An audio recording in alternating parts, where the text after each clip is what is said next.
உலகின் முதல் மாந்தர்கள் தங்களை அச்சுறுத்திய அனைத்தையும் தெய்வமாக வணங்கினர். பாம்பு, தீ, மின்னல், சூறாவளி போன்ற அனைத்தும் அவனது வழிபடு பொருளாயின. அதாவது அவை தங்களுக்கு தீங்கு செய்யக்கூடாதென்ற வேண்டுதல்தான் அக்கால வழிபாட்டின் அடிப்படை. ஆனால் உயிர்களின் படைப்பு கடவுள் என்ற ஒன்றால் நிகழ்ந்தது என்று அவன் நினைக்கவில்லை. அவனது சிந்தனையின் வளர்ச்சி அவ்வளவாகவேதான் இருந்தது. இனப்பெருக்க உறுப்புகள் தாம் புது உயிரை உருவாக்குவதால் தனது இனப்பெருக்கத்திற்காக அவற்றையே அவன் படைப்பு தெய்வமாக வணங்கினான். அதன் பிறகு காலப்போக்கில் ஆண் பெண் இனப்பெருக்க உறுப்புகளுக்கு அதற்குரிய ஆண் பெண் தெய்வங்களை தானறிந்த மனித உருவில் உருவாக்கி கொண்டான். உயிர்களின் படைப்பில் இறை என்ற ஒன்றின் பங்கிருப்பதாக உணர்ந்த காலம் இது. இந்திய உபகண்டத்தை பொறுத்தவரை அத்தகைய படைப்பு கடவுளான சிவனை புறந்தள்ளி பிராமணர்களின் நால்வர்ண கோட்பாட்டிற்காக பிரம்மா என்ற படைப்பு கடவுளை உருவாக்கி கொண்டார்கள். ஆனால் அதற்கு முன்பே தமிழகத்திலிருந்து பிரிந்து சென்ற மக்கள் கிறித்தவம், இஸ்லாம் போன்ற மத கோட்பாடுகளை உருவாக்கி கொண்டனர். அவை உலகமும் மனிதர்களும் கடவுளால் படைக்கப்பட்டதென்று கருதின. இவ்வனைத்தின் மூலம் மனித படைப்பு கடவுளால் உருவானது என்ற கொள்கை நிலை பெற்றது. ஆனால் உலகெங்கும் உள்ள அறிவுஜீவிகள் எனும் சிறுபான்மையினர் கடவுள் கொள்கையை மறுத்தே வாழ்ந்து வந்துள்ளனர் என்பதும் உண்மையே. கிபி 20ஆம் நூற்றாண்டில் அறிவியலின் தாக்கத்தாலும் புதிய கருவிகளின் துணையாலும் டார்வின் என்ற அறிஞர் தனது நீண்ட நெடிய ஆய்வுகளின்படி உயிர்கள் இறைவனால் படைக்கப்படவில்லை என்றும் அவை ஒரு சில உயிர்களிலிருந்து இயற்கையின் தேர்வுப்படி பரிணாம வளர்ச்சியால் படிப்படியாக வளர்ச்சி அடைந்ததை நிறுவினார். தி சிக்ஸ்த் சென்ஸ், அதாவது ஆறாவது அறிவு என்பது மனிதரை குறிக்கும் என்பது உலகளாவிய வழக்காறு. ஆனால் இது டார்வின் அவர்களால் சொல்லப்படவில்லை. அப்படியானால் யாரால் சொல்லப்பட்டது? கிமு 500களில் அனாக்சிமாண்டர் என்ற கிரேக்கர் உயிர்கள் முதலில் நீரில் தோன்றின என்றும் பிறகு அவற்றிலிருந்து நிலத்தில் வாழும் உயிரினங்கள் தோன்றின என்று மட்டும் சொல்லி நிறுத்தி கொண்டார். கிரேக்கர்களின் எழுத்துகள், இலக்கியங்கள், கலைகள், அறிவியல் தத்துவங்கள் ஆகியவற்றில் பழந்தமிழரின் தாக்கம் இருந்தது என்ற தற்போது வெளியாகி கொண்டுள்ள உண்மைகளையும் இங்கு நாம் கருத்தில் கொள்வது நல்லது. அடுத்து கிமு 400களில் வாழ்ந்த எம்டாக்கல்ஸ் என்னும் அறிஞர் உயிர்களின் தோற்றம் இறையினால் நிகழ்ந்ததல்ல என்ற கருத்தை மட்டும் வைத்தார். கிமு 300களில் வாழ்ந்த அரிஸ்டாட்டில் கடவுள், தேவதைகள், மனிதர்கள், விலங்குகள், மரஞ்செடி கொடிகள் என்று மேலிருந்து கீழான படிநிலைகளை கற்பித்தார். ஆனால் பழந்தமிழரோ தொடு உணர்வு, சுவையுணர்வு, நுகர்தல் உணர்வு, காண்புணர்வு, செவியுணர்வு என்ற 5 புலனறிவுகளை அடையாளம் கண்டனர். தொடு உணர்விலிருந்து தொடங்கி செவியுணர்வு வரை உள்ள மற்ற உணர்வுகளை படிப்படியாக உள்ளடக்கிய பல்வேறுபட்ட உயிரினங்களை விலங்கினம் என்றனர். இந்த 5 புலனறிவுகளோடு பகுத்தறியும் மனம் என்ற ஆழ்ந்த அறிவை கொண்ட உயிரினத்தை மனிதர் என்றும் அழைத்தனர். இவற்றை தொல்காப்பியரின் வழியாகவே நாம் அறிகிறோம். தமிழரின் மெய்யியல் காட்சி, ஐயம், தெளிவு என்று 3 படிநிலைகளை கொண்ட தருக்க முறையில் உருவானதாகும். பகுத்தறிவு என்பது தமிழரின் வாழ்வியலோடு பின்னிப்பிணைந்த ஒன்றாகும்.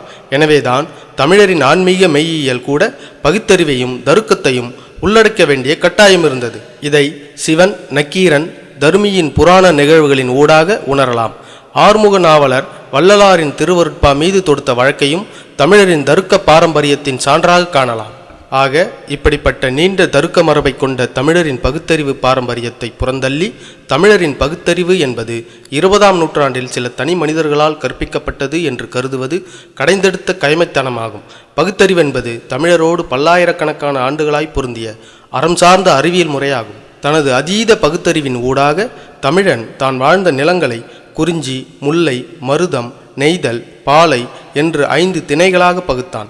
தனது இலக்கியங்களை அகம், புறம் என்றும், கலைகளை இயல், இசை, நாடகம் என்று தமிழின் 3 இயல்களாக பகுத்தான். எழுத்துக்களை கூட உயிர், மெய், உயிர்மெய் என்றும் பகுத்தான். மொழி அறிவியலை வியத்தகு முறையில் தமிழன் கையாண்டது போன்று உலகில் வேறு யாரும் கையாளவில்லை. இவ்வாறு தமிழன் பகுத்தறிந்து கையாண்ட துறைகள் எண்ணிலடங்கா. அவற்றில் ஒன்றுதான் உயிர்களை பகுத்ததாகும். தமிழர்கள் உயிர்களை மேற்கூறிய 6 வகைகளாக பகுத்தார்கள். ஆனால் அது இயல்பு சார்ந்த பகுப்பாக மட்டும் அல்லாமல் அவற்றின் புலனறிவு நிலைகளுக்கு ஏற்ப 1, 2, 3 என்பது போன்ற படிநிலைகளை பகுத்தார்கள். தொல்காப்பியத்தின் காலம் ஏறத்தாழ கிமு 1000 என்று கணிக்கப்பட்டுள்ளது. அக்காலத்திலேயே தமிழன் உயிர்களின் பரிணாம வளர்ச்சியை உணர்ந்திருந்தது நமக்கு பெரும் வியப்பளிக்கிறது. உயிர்களை பற்றிய தொல்காப்பியரின் பகுப்பாய்வை எடுத்தியம்பி அவர் காட்டும் படிநிலை உயிரினங்களை காட்சிப்படுத்துவதுதான் இந்த படைப்பின் நோக்கம். இப்பொழுது தொல்காப்பியரின் கருத்தினுட் செல்வோம். ஒன்றறிவதுவே உற்றறிவதுவே, அதாவது தொடு உணர்வுள்ள உயிரினங்கள் ஓரறிவு கொண்டதாகும்.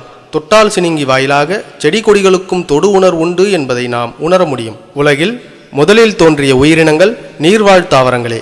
அவை ஓர்செல் உயிரியான அமீபா வழித்தோன்றல்களே என்பது டார்வின் அவர்களின் கோட்பாடாகும். புல்லும் மரனும் ஓரறிவினவே, பிறவும் உளவும் அக்கிளை பிறப்பே என்று சரியாகவே தொல்காப்பியர் வரையறுக்கிறார். அடுத்து இரண்டறிவதுவே அதனுடன் நாவே, அதாவது தொடு உணர்வோடு சுவையுணர்வு, அதாவது நா அல்லது வாயுள்ள உயிர்கள் ஈரறிவு கொண்ட உயிர்கள். இவ்வுயிர்களை தொல்காப்பியர் பின்வருமாறு அடையாளப்படுத்துகிறார். நந்தும் முரலும் ஈரறிவினவே, பிறவும் உளவும் அக்கிளை பிறப்பே. இங்கு நந்து என்பதை நத்தை என்று கொண்டால் அது நீர்வாழ் நத்தை என்றே கொள்ள வேண்டும்.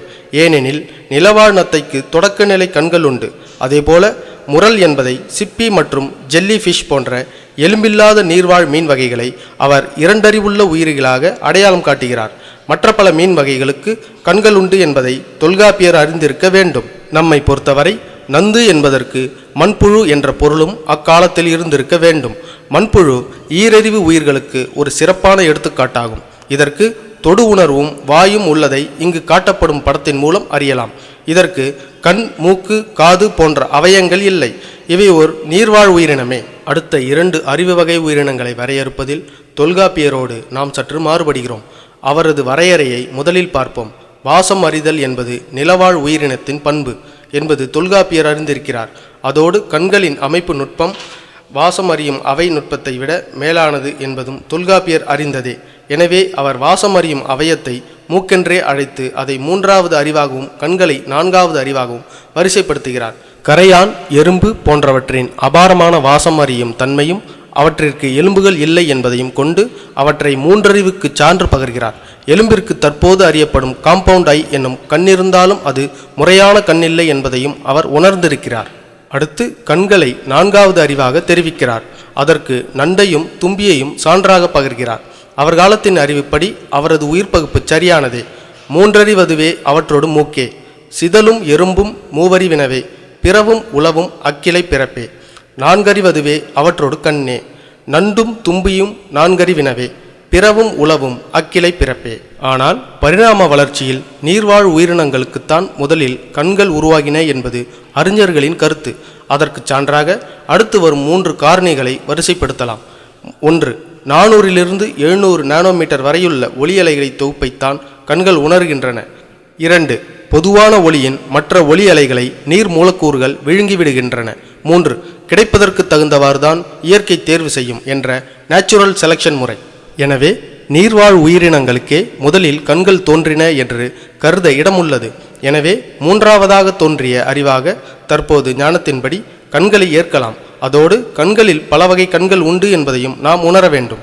பகல் இரவை மட்டும் காட்டும் கண்கள், ஒளிவரும் திசையை மட்டும் காட்டும் கண்கள், கருப்பு வெள்ளை உருவங்களை காட்டும் கண்கள், முழு வண்ணம் காட்டும் கண்கள், பைனாக்குலர் கண்கள், 2 வகை லென்ஸ் கொண்ட டெலஸ்கோப் கண்கள் என்று இயற்கையின் படைப்பான கண்களின் வகைகள் எண்ணிலடங்கா. பொதுவாகவே பறவைகளுக்கு மனிதனின் கண்களை விட கூர்மையான கண்கள் உண்டு. அதிலும் சில வகை கழுகுகளுக்கு டெலஸ்கோப் கண்களும் உண்டு. அடுத்து மூக்கு என்பதனை வாசம் என்பதனோடு மட்டுமல்லாமல் நுரையீரலோடும் நாம் தொடர்பு படுத்தலாம். இவை நிலவாழ் உயிரினங்களுக்கானவைதான்.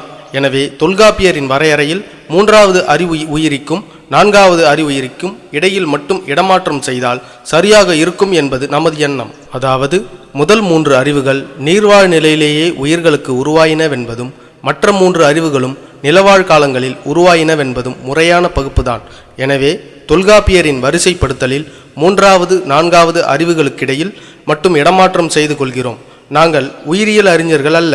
பழந்தமிழரின் அறிவு மரபை படம் பிடித்து காட்டவே நாங்கள் இம்முயற்சியை மேற்கொள்கிறோம். அதே நேரம் அவரது கருத்தை அப்படியே ஏற்காமல் ஆய்வுக்குட்படுத்த வேண்டும் என்பதுதான் முறையானது. ஏறத்தாழ 3000 ஆண்டுகளுக்கு முன்பே, அதாவது அரிஸ்டாட்டிலுக்கு 700 வருடங்களுக்கு முன்பே தமிழர்கள் இவ்வளவு சிந்தித்துள்ளனர் என்பதே வியப்பான செய்தியாகும். அதை பற்றி நாம் பெருமை கொள்கிறோம். தமிழ் இலக்கியங்களில் ஆர்வம் கொண்ட உயிரியல் அறிஞர்கள் மேற்கொண்டு ஆய்வு செய்து தொல்காப்பியரை திறனாய்வு செய்யலாம். அத்தகையோருக்கு அழைப்பு விடுக்கிறோம். ஆக நமது விளக்கப்படி 3 அறிவதுவே அவற்றோடு கண்ணே. தொடு உணர்வு, வாய், கண் உள்ள உயிரினத்திற்கு எலும்புள்ள மீன்கள் சிறந்த எடுத்துக்காட்டாகும். இவற்றின் கண்கள் கூட தொடக்கநிலை கண்கள்தான். அவை தமது விழிகளை அசைப்பதில்லை, மூடி திறப்பதும் இல்லை. இவை சுவாசித்தாலும் மூக்கு என்ற அமைப்பினால் அல்ல, அதாவது நுரையீரல் அவைகளுக்கு இல்லை. மேலும் நமது விளக்கப்படி நான்கறிவதுவே அவற்றோடு மூக்கே. 4 புலனறிவுகள் கொண்ட உயிரினங்களின் சான்றாக பாம்புகளை காட்டலாம். அவற்றிற்கு காதுகளை தவிர அனைத்து புலனவயங்களும் உண்டு. இவற்றிற்கு மூக்குகள், முறையான நுரையீரல்களும் உண்டு. இவை பெரும் சத்தங்களையும் அதிர்வுகளையும் நாக்கின் மூலம் எடுத்து பற்களின் மூலம் உணர்கின்றன. ஆனால் காதென்ற அமைப்பு இவற்றிற்கு இல்லை. 5அறிவதுவே அதனுடன் காதே. மாவும் மாக்களும் ஐயறிவினவே. பிறவும் உளவும் அக்கிளை பிறப்பே. அனைத்து புலனறிவு அவயங்களும் கொண்ட இத்தகைய உயிரினங்களுக்கு நாய், பன்றி, ஆடு, மாடு என்று எண்ணற்ற இயல்பான சான்றுகளை காட்ட முடியும். பொதுவாக பாலூட்டிகளை அனைத்தையும் இதில் அடக்கலாம். பொதுவாக பறவை இனத்தையும் 5 அறிவுள்ளதாக கொள்ளலாம். என்றாலும் அவற்றிற்கு மூக்கிருந்தும் வாசம் அறியும் குணம் வளர்ச்சியடையாத ஒன்று என்பதையும் கருத்தில் கொள்ள வேண்டும். 5 அறிவுள்ள உயிர்களுக்கு பகுத்தறியும் குணம் இல்லை. ஆனால் இவற்றிற்கு வரையறைக்குட்பட்ட விதவிதமான அறிவுகளும் உண்டு என்பது உண்மை. 6 அறிவதுவே அதனுடன் மனனே. மக்கள் தாமே 6 அறிவுளரே. நேரிதின் உணர்ந்தோர் நெறிப்படுத்தினரே. இது மனிதனுக்கே உரித்தான அறிவாகும். மனம் என்பதை தொல்காப்பியர் வெறும் பகுத்தறிவோடு மட்டும் ஈடுபடுத்தவில்லை.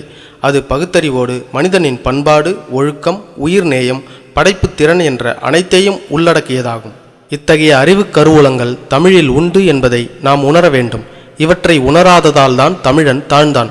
தமிழில் என்ன இருக்கிறது என்று திரும்ப திரும்ப கேட்டு தமிழில் ஏதும் உருப்படியாக இல்லாததை போன்ற பிரமைகளை உருவாக்கி தமிழ் இலக்கியங்களை தமிழ் பகைவர்கள் இருட்டடிப்பு செய்தனர். இவர்களை எல்லாம் தன் தலைவர்களாக ஏற்றதால் தான் தமிழன் தாழ்ந்தான். பழந்தமிழ் இலக்கியங்களை ஆய்வு நோக்கில் படியுங்கள். அவை தரும் செய்திகள் ஏராளம். அவை நமக்கு புதிய சிந்தனைகளை தூண்டும். மேலும் நமது அறிவு விருத்திக்கும் உதவும். பெண்களே, தொலைக்காட்சி கயவர்களின் மெகா தொடர்களில் உங்களின் பொன்னான நேரத்தை வீணடிக்காதீர்கள். தீய சிந்தனைகளை கொண்டு பின்னப்படும் அக்கதை தொடர்கள் நம்முள் தீமையை புகுத்துகின்றன. நாள்தோறும் நல்லதையே நினைப்பவர்கள் தங்களுக்கும் மற்றவர்களுக்கும் நல்லதையே நினைப்பார்கள். எனவே நல்ல வழிகளில் உங்களின் நேரத்தை கழியுங்கள். தமிழ் இலக்கியங்களை படியுங்கள். தகுதியுள்ள மனிதர்களாக வாழுங்கள். பழந்தமிழ் இலக்கியங்கள் நமது அறிவு ஆழிகள். இனி அவற்றில் மூச்சு கட்டி மூழ்குங்கள், முத்தெடுங்கள்.